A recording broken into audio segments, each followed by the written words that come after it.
Hey folks, it's Frithgar here, how you doing? Welcome back to Estancia Lapacho here in Paraguay, and today is going to be slightly different to how I normally start the week, because last week I only had one episode rather than the usual 3.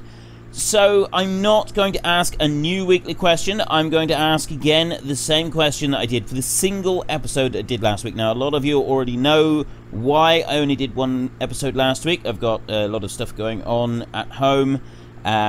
It's still going on. I'm not going to go into it in much more detail now. If you want to know more about it, then just go to the community section on the channel, and I've put up a little post there explaining what's going on and explaining why I've been doing some short episodes and why I had a few days without any content last week.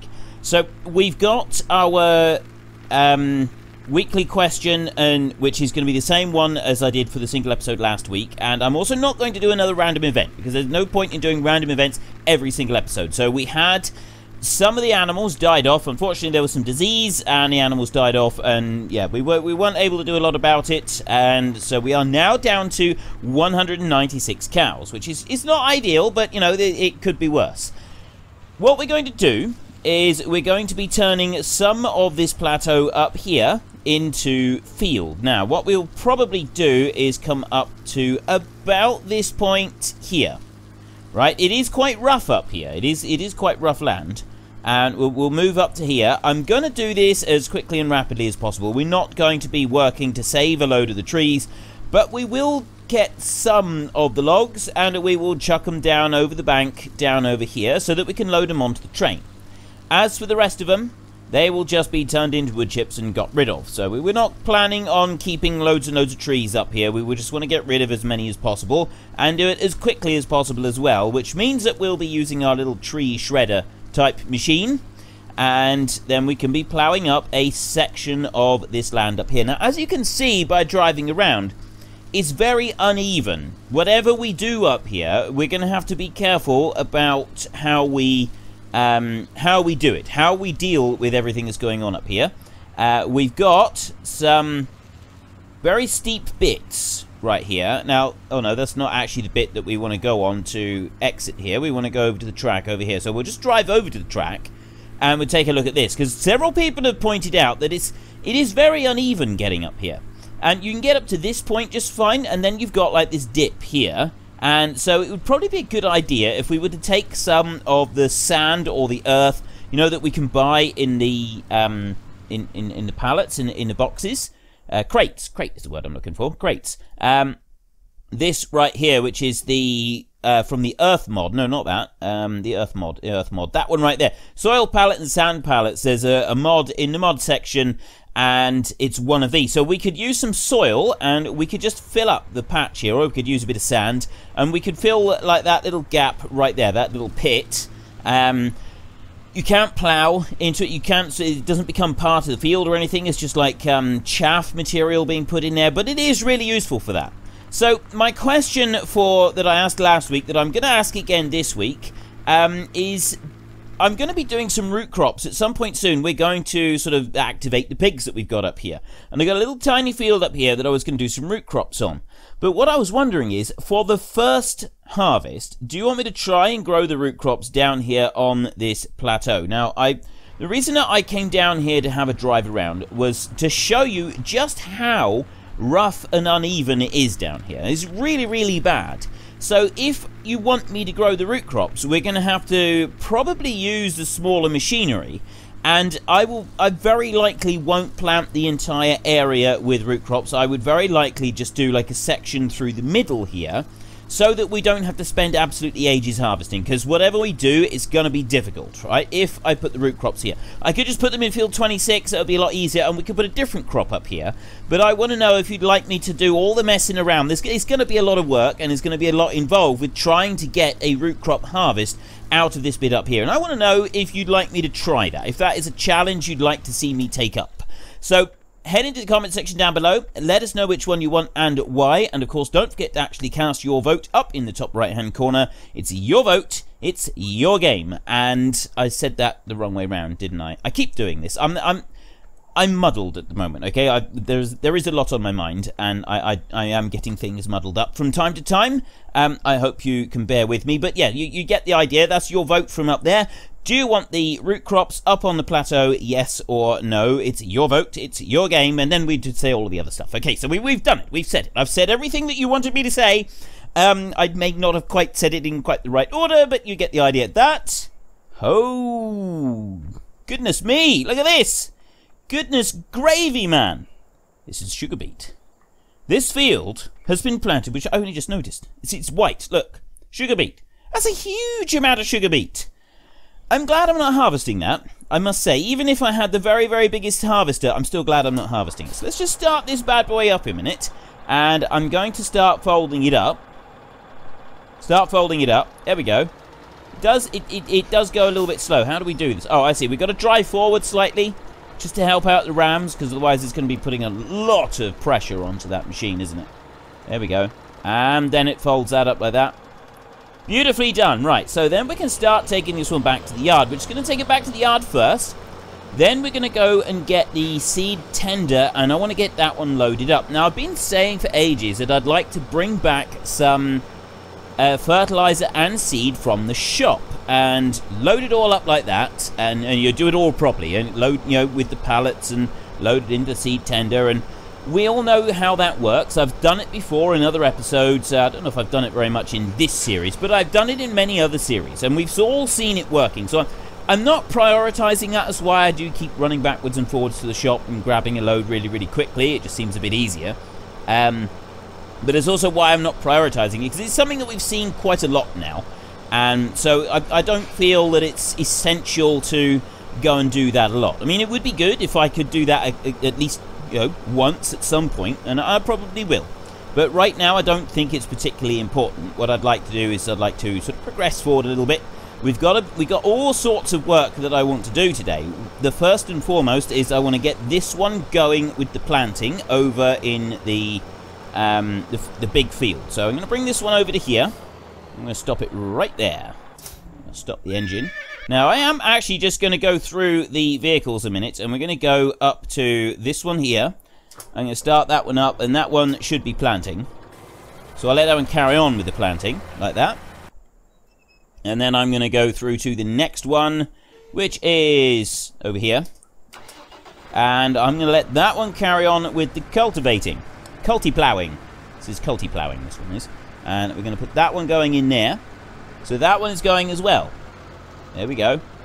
Right, there's another field that is being done, being worked, and I think that is almost all of the fields done with the plow. Oh no, we've got the big field over there that we're going to be working on soon as well. So we got those two busy working. Now, I was talking about doing some slurry spreading or something out on the big field before we started. I decided against doing that for the moment. I haven't really had time to properly study how to set up the course play on that, and I didn't really want to do it without course play this time. I thought it'd be really good fun to do it with the course play, and I know a lot of you really do like me using the course play for some of these tasks, and it is good. So we'll worry about that another time. I'm not going to worry about it at the moment. We're going to go get this one back to the yard so that we can get it unhitched, and then as soon as we've done that, we can then head back where we can get the seed tender onto this truck, and we can get over to the... I don't know if it's full. The seed tender might have a load of seed and fertilizer in it. Fertilizer's not really an issue, it's the seed that we want. But yeah, we want to get the seed drill filled back up again. As soon as the seed drill is topped right up to the very brim, we can then start the barley being planted in the great big field. And that's when we're doing barley in. The silage, I believe, is now ready over in the biogas plant. So we want to be looking at how we can start tipping the silage into the silage sale point, and that is another thing that we need to be working on fairly soon. So we'll just bring this one back in here.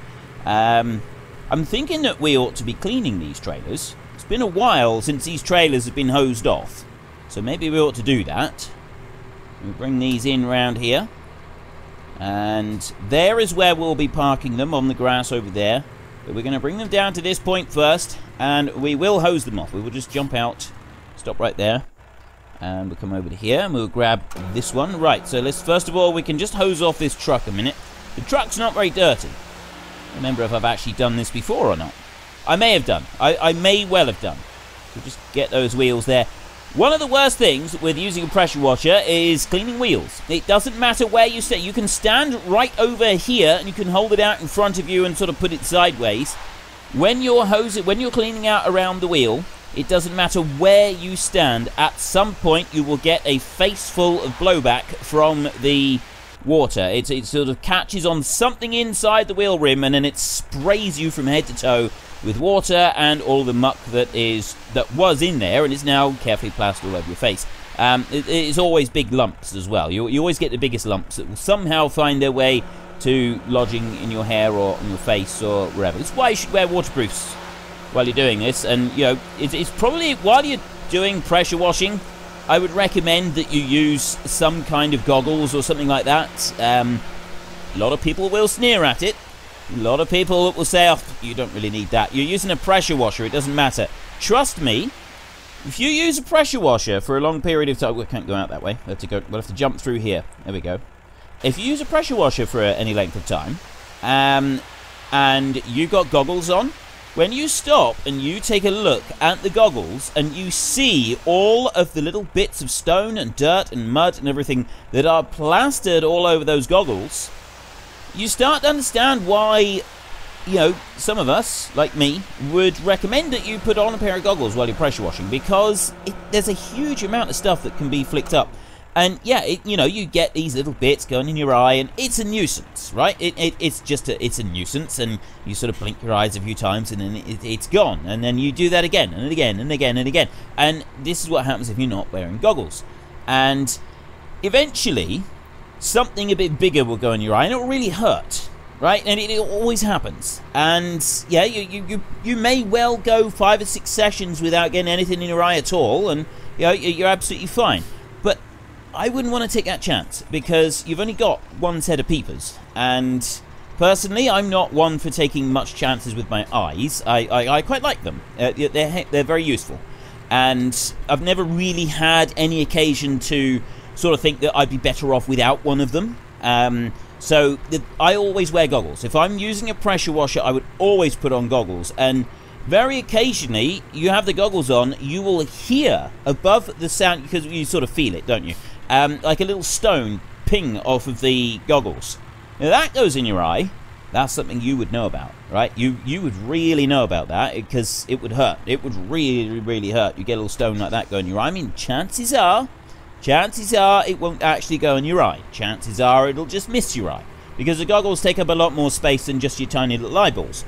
But do you really want to take that chance over and over again? Because eventually the law of averages states that if you keep doing it, eventually something that bad will go into your eye, and it could cause you an awful lot of problems. My dad never used to wear goggles very much, and he was doing a bit of work in the workshop once, and a tiny sliver of metal went pinging out, and it went right in his eye. And he had that there for absolutely ages, for more than a week. He couldn't get it out. It was really irritating him for a week, and he went to the hospital, and they did manage to remove it, but it was close, because they said if he'd left it any longer, or if it had been just gone in with a little bit more force, he'd have lost his eye, right? It would have been gone. And strange thing, he now wears goggles a lot more than he ever used to. Funny that.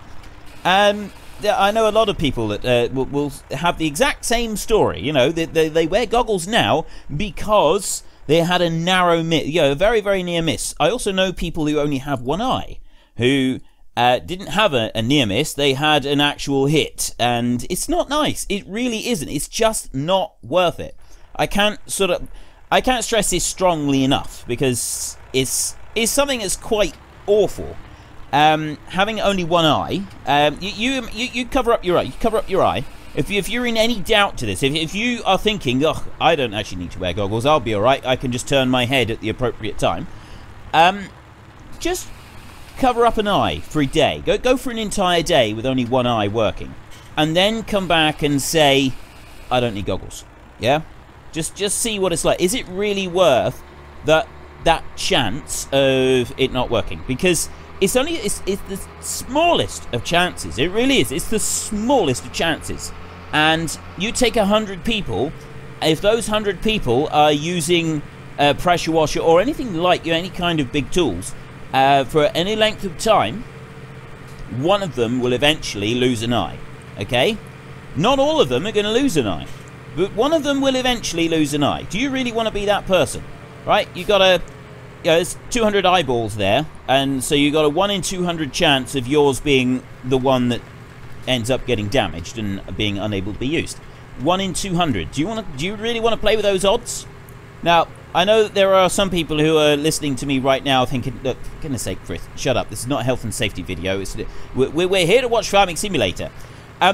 The reason I'm saying this is because I know people with only one eye. I know people who have repeatedly sneered at the thought of wearing goggles, who've sneered at me for wearing goggles. And it's, you know, that's fine. It's your choice. But I can't emphasize strongly enough, if you're going to do something, just put some goggles on.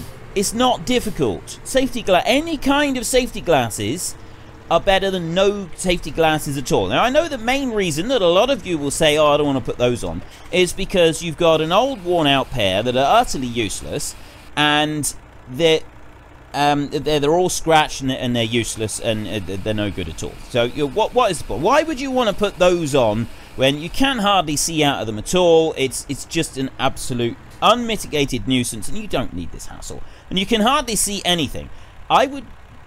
I urge you to seriously consider buying a new pair of goggles, because, you know, those old goggles being like that, it's worth buying some new ones. They don't cost a lot. They really don't. You can get them fairly cheap. You're talking a couple pounds, couple dollars, whichever country you're living in. Then it doesn't cost very much. It really doesn't. And then it's the same with wearing a dust mask. If you're doing something that's really dusty, put on a dust mask. If you're doing something that's going to kick up a load of bits and pieces, put on, eye protection. If you're doing something really loud, put on a pair of goggles. Yeah? Stick a load of cotton wool in your ears for a day and then find out what it's like to be almost completely deaf. It's not very nice. And that is something that sort of creeps up on you and you don't really realize it until it's too late. You don't know until it's too late. Okay, I'm going to stop now. Otherwise, I'm just going to really annoy a load of people. So, yeah, wear your safety gear. And don't be afraid of the people who will sneer at you if you're putting on the safety gear, right? Don't worry about them. Just ignore them. Yeah, I would far rather have somebody laugh at me and then be able to hear what they're saying in 40 years' time than have, take them off and have people so that they don't laugh at me and then not be able to hear a word that people are saying while I'm squinting out at them with my old eyesight out of my one eye that remains. I don't want to go through that. That doesn't strike me as a lot of fun, to be honest. So, yeah. Okay, we've got this all filled up. I will actually stop. You know, I said that I would stop talking and then I kept going. Well, now I'm actually going to stop talking about... I'm not going to stop talking completely. Yeah, that's not happening. But no, what I will do is... is that still going? Yeah, it's still going. I'll stop talking about that. And we'll take this one out to the field and we will start planting our barley. So let's start this bad boy up and we'll close down that back lid. There we go. And we get this one out to the field and we can start with the barley planting. And as soon as we've done that, we are going north. And we're going to get onto our tractor with the plough. And hopefully we're going to finish most of the ploughing that is still left to do. There's not a huge amount. There is some that we still got to do. But most of it has now been dealt with. We've got a little bit of corn there that we missed. Oh well. The amount of corn that's on there is not really worth worrying about, is it? Okay, so we can start unfolding. That'll drop down. And we just want to go... We just want to back up a little bit just to help the rams and everything while it's pushing back. There we go. Ideal. Get that one out. And right, we're in place. And then we can come over here. Now, I've been thinking about how we should do this. Whether or not I should do once around the field first. I don't think I will. I don't think we're going to bother doing once around the field. What I'm going to do is I'm going to bring it over to this side so that we've got a bit of overlap out this way. And we're going to cycle through different crops that we got here. We got wheat and there is the barley. That is the one that I'd like to use. And hopefully if I just go H, it should start without any problems whatsoever. And it should go whizzing up through here. We're going to just watch this one through just to make sure that it does this first line okay without trying to turn too early. Because there's a tree down there that I'm concerned is going to try to make it turn a little bit too early. Should be alright. Now, we may go out onto the road on this first turn or so. But after that, there should be enough room on the land to do the full turn without us having to worry about it. So, we'll see how... And there he goes. Right. Because he's slowing down to stop, I'm going to do this myself. So if I manually bring this one all the way down here, and then we will lift out... Actually, I'm just wondering whether I should... No, I won't. We will carry on down. You can see now why it lifts itself out manually, because of these trees that are in the way. Yeah, that's not good. That's not what we want. If I bring that one over there, I will bring it out to that point, and then we'll lower it down there and just tidy that bit up just a little bit. There. Now I should be able to back that one up, turn round, and get this on a good line back up through, and then I can just leave it, and we can go up and do the ploughing. Should be okay there, I think. Should be. Is it going to be? Yes. Absolutely perfect. Right, that is going to work really nicely, and you got the... depends where you're looking at it, but I do love to see the black smoke that comes out from the big bud there. That does look very, very cool as it's going up across the field. I always enjoy that. But anyway, yes, we'll go up and we'll start some ploughing. We've got a little patch right here that we want to do, and then... Well, there's a bit just along the lower side of the field, well, so it'll be right around the field, and then there's a piece up the top end of that other field to do as well. And that's it then. The ploughing will all be finished. Have I got this right? Yes, that is actually ploughing. So we can take this through, and then once this is done, we do need to go back over and just clear all of the rest of the tree stumps that are left using the stump grinder. And then it's done. We have finally finished this huge, great big field that we've got up here. Now, it has been a long time coming, this field. We've been working an awful lot on this field. We've done little bits all over the place, and we've used all sorts of different machines up here as well. We've done ploughing up here. We've done just with a chainsaw, stump grinding, shredding up the trees and getting rid of a load of them. We've the scorpion up here as well. We've done a huge... It's amazing just how much work we've done up here, quite frankly. I think we can give ourselves a decent, solid pat on the back for all the work that we've done up here. I think we deserve it. And it's going to be nice to be able to get the first crop up here planted, and then we can start... we'll be able to have a harvest and all the rest of it. It's going to be awesome. I'm really looking forward to actually being able to get the full harvest off of this field, and get the crops back, etc., etc. So let's just bring that one back in there. And of course, once we're done up here, we've got the plateau that we want to do. We'll probably want to be working on that one next. I did actually want to do some grass for the cows fairly soon, as well as grass for our pony down there. However, the plateau up there, I'm thinking, is probably a little bit more important than any of the others, because if we can sort of try and keep our harvests and everything all reasonably in sync, it would be better. So if we were to go up onto that plateau next and start chopping down the trees and ploughing up, but I tell you what, by the time we get all of that done, it's going to be... Yeah, I think the next harvest will have been finished, so I don't think, actually, we need to worry about it too much. So maybe we should go and do the bit for the cows. We've only got 6% on base food. Now, we do have some bales for them. We do have a load of bales, but that being said, we've got no sort of provision for getting them more. We don't have anywhere that we can go and cut some more grass in order to get some more bales for the cows. So all we can do is go to the store and we can buy them. And I didn't really want to be doing that for this series too much. Not if I can help it. If I can avoid doing that, then excellent. That would be far, far better. At the moment, I'm just not sure. So, I mean, maybe we could just buy a load of bales and then we don't need to worry about it. Because I do know farmers that buy in almost all of the feed that they feed their animals. They have all of their land given over to running their animals in summer. And then they buy in a whole load of winter feed. And they don't actually grow any of their own whatsoever. They don't make any hay for themselves at all at any point during the year. And they they run quite successful farms. It's a little unusual, granted, to do it like that, but it's not completely unheard of. Now, if I bring that one round, thinking that we will... Oh no, it might not quite reach that bit there. The reason I'm bringing it all the way up here is because I wanted to try and keep this in line there, because it's going to start going into the next piece, and it just missed it. Only just, but it did just miss it. We'll lower it down in there.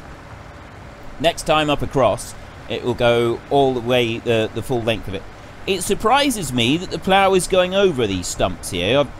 I've gone over a couple of them now. When we were doing back over the other side, it wasn't actually sort of passing over the stumps like that. It was, we were going round them properly. And if I did try, there was a couple of them that the plough did actually get caught up on. So it does surprise me that it's sort of passing over the stumps quite easily. At this stage in proceedings, I'm not actually too concerned about the fact that we're doing this, that we're just passing over the stumps like this, because we've done so much. We've sort of followed realism to the letter on the majority of this project. Let's say the majority, in big sections of this project. Let's just say big sections of this project, rather than saying that we followed the entire thing with we've done realism all the way, because we haven't. Let's just say that we've done big sections of realism. So now, having the stumps just carefully pass through the mould boards on the plough, I think we can overlook that bit. I think we can be forgiven for just doing that in order to try and get this job finished once and for all, so that we don't have to worry about it. Helper E has stopped work unexpectedly, tank empty. That is almost certainly going to be our seed drill. So let's just go to the seed drill a minute. We go through. It's not you. Definitely not you. It's not the big bud. The big bud is doing a wonderful job. We've got a strip up through there that we'll have to go and plant at the end of it. That's fine. I don't mind that. You've only got 58 litres of seed. We're going to need to get you back down to the store. And then we can load up a bit more seed. And then we can bring that back. And we can load it into the seed drill up in the top field. So we're going to go whizzing out through here. Very, very carefully. It's a good job that you can see the traffic ahead of you. Well, this is coming up to the side, so you can actually go whizzing out through here like this. Because otherwise...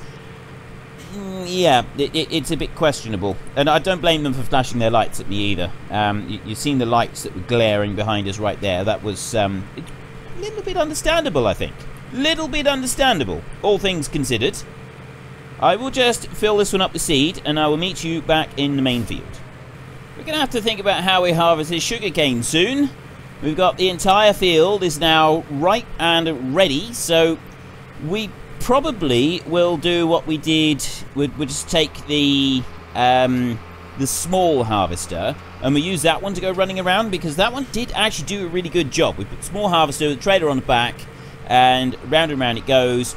I could sell. I think we got two sugarcane trailers at the moment. We could sell those two trailers and then just buy one of the big ones, because there's Massey Ferguson ones which are quite a bit bigger than the orange ones that we got at the moment. So if we were to go and get a couple of the Massey Ferguson ones, it would be considerably faster. We'd be able to get the entire job done in a fraction of the time that it's going to take us to do it using those smaller trailers, because obviously we'd be able to load a whole load more into the trailers, and it's, you know, longer time between each unload, which means that they're going to get around the fields a little bit faster, which is all good as far as I'm concerned. It means that we'll be able to get it all done a little bit quicker. Right, that one there is going again, so let's start you up again. And no, you're not actually down in field. I don't know if I think it should still be on. Yes, it's still on allow create fields, so we can come up through here and allow the creating of this field all the way up through. Like I said, it's not going to be much longer. We will have to do a little bit more still. We're not going to get it all finished in this episode, but we're giving it a good go. We're going to give it a very, very good go, which means it will soon be finished. I'm really looking forward to this now. I want to get this job. This job has been here for a very long time. We've been working away at this. We've done little bits and little bits and little bits, and eventually we've finally... Ooh, no, I need to lift it up before I turn it over. I started the process of turning it. Oh, it doesn't actually do it. Some of the ploughs, if you press B to turn them over, it starts turning while they're still down in the ground, which is a little bit of a nuisance as far as I'm concerned, and it's also quite unrealistic because you try to do that in real life, you just rip the plough in half. Well, maybe not rip it in half, you probably do. Ploughs, for the most part, can be fairly robust. So, I mean, there are some shear bolts on it in different places. So you'd either bust a load of shear pins on it while you're doing that, or you could even damage your hydraulics. I have seen tractors, not from a plough being turned, but I have seen tractors through someone making a mistake with a machine where the actual machine itself was alright. I have absolutely no idea what the machine was. I can't remember it. So it was many, many years ago.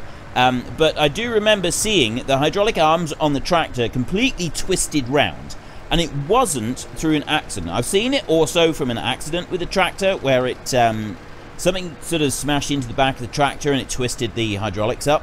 But no, it wasn't that. What it was they'd done something wrong with operating a machine that was on the back of it, and it had twisted the hydraulic arms around on the tractor. It was really impressive, actually. There was obviously no shear pins of any kind anywhere near the machine that had been on the back of the tractor, because otherwise the shear pins would have gone, because they make that out of some very, very tough steel. So to actually see these things, the hydraulic arms just twisted around like somebody had been, you know, like someone would take a child's plastic toy and just, you kind of twist it up and you see all the stress marks come up. It kind of looked like that. It was really weird. Like that the arm had just been made out of cheap plastic or aluminium, lead even. You know, you imagine what it'd be like if it was made out of lead. You know how light lead is and how easily manipulated it is. Imagine that the hydraulic arms of the tractor were made out of lead, and then someone just got hold of something on the back of it, just gave it a good twist round. That's what the tractor looked like. It was amazing. Absolutely incredible. I'm also quite glad that it A, wasn't my tractor, and B, wasn't me that did the twisting, because yeah, I get in enough trouble without having things like that being thrown into the equation as well.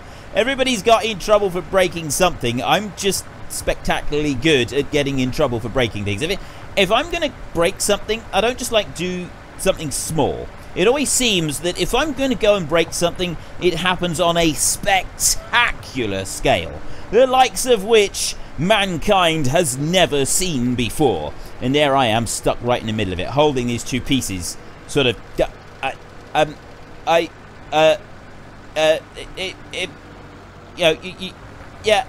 It was like that when I got here. Okay, maybe not, but yeah, you understand what I mean. You sort of look at it and you think to yourself, I don't even know how this just happened. How am I supposed to explain this to somebody else? Especially the person who owns the really expensive item that I'm now holding a piece of. And it's that piece of bit that it really tends to upset the person that owns said expensive item. I'm sure there's several of you that have been in that situation before. There must be plenty of you. Right, we are not going to have time to finish all of this today, so I'm going to just flip this one over. We get a good chunk of this done. There won't be very much of this bit left here to do next time.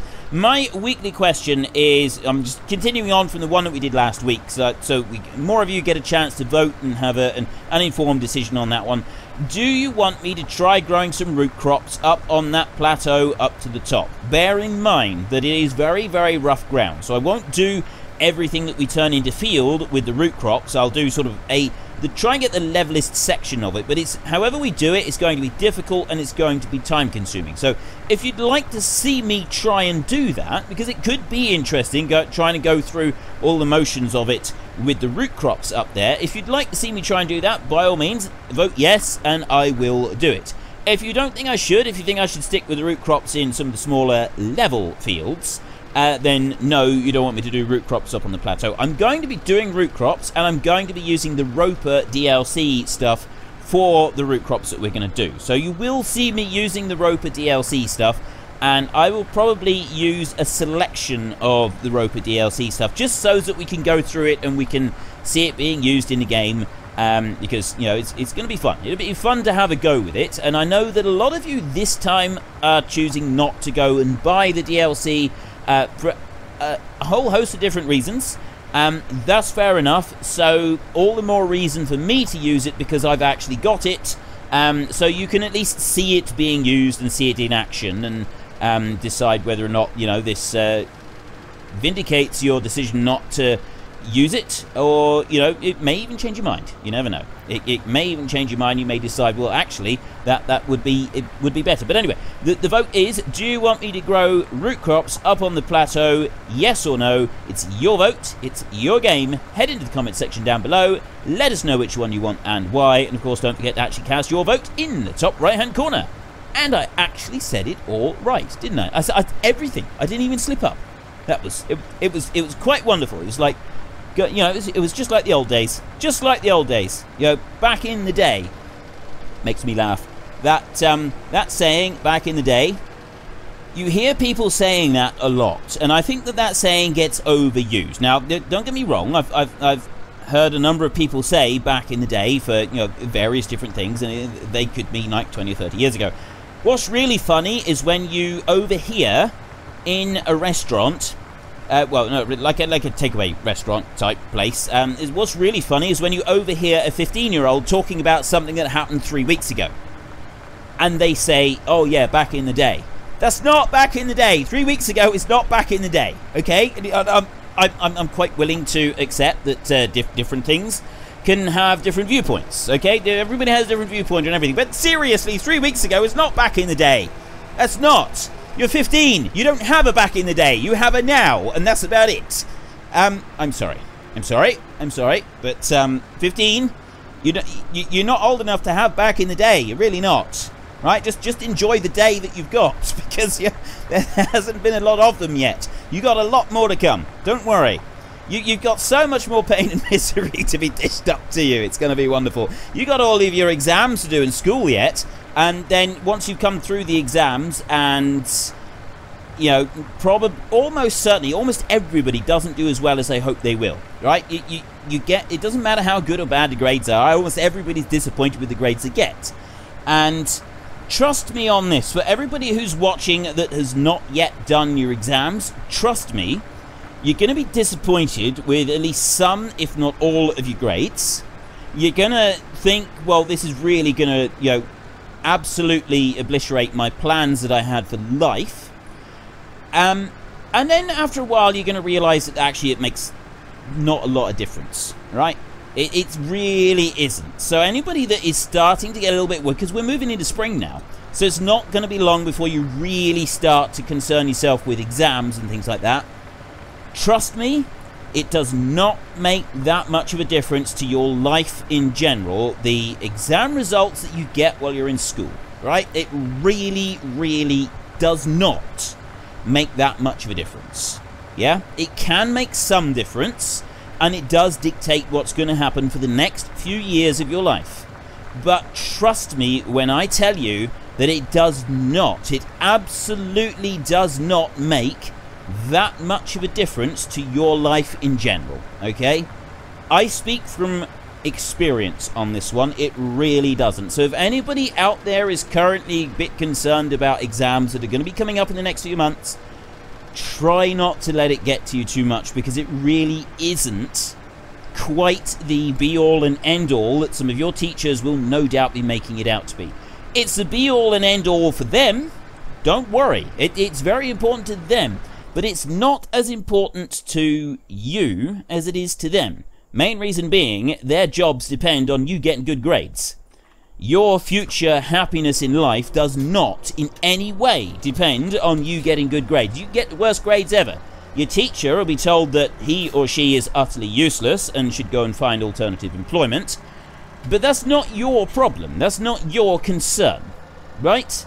And if you get really bad grades, you're still going to go out and you're still going to live. You're still going to have life. And there are so many other things out there that are not dependent on grades. So please, for goodness sake, don't worry about them. It's just not worth it.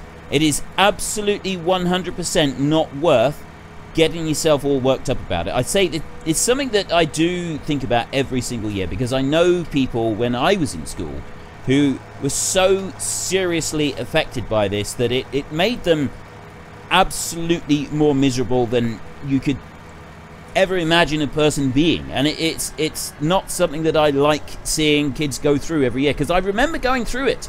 I remember going through it. I remember being told over and over and over how important those grades were and how important it was that we had to do well. And it turned out that all of those teachers, the reason it was important is because it was important for their jobs. It was important for them. They relied on you getting a good grade so that they could keep their job. It's not actually important for you. Not anywhere near as important as it is for the teachers to have a load of students that perform really well. So just remember that when they start ramping up over the course of the next couple months. The importance of succeeding in your exams and how you're only going to be able to make it in life if you do well in exams, and you know yeah. All right, just bear in mind that if you do well in exams, it reflects well on the teacher and they keep their job. If you do badly in exams, then the teacher has another statistic on their table that says, this person didn't do so well.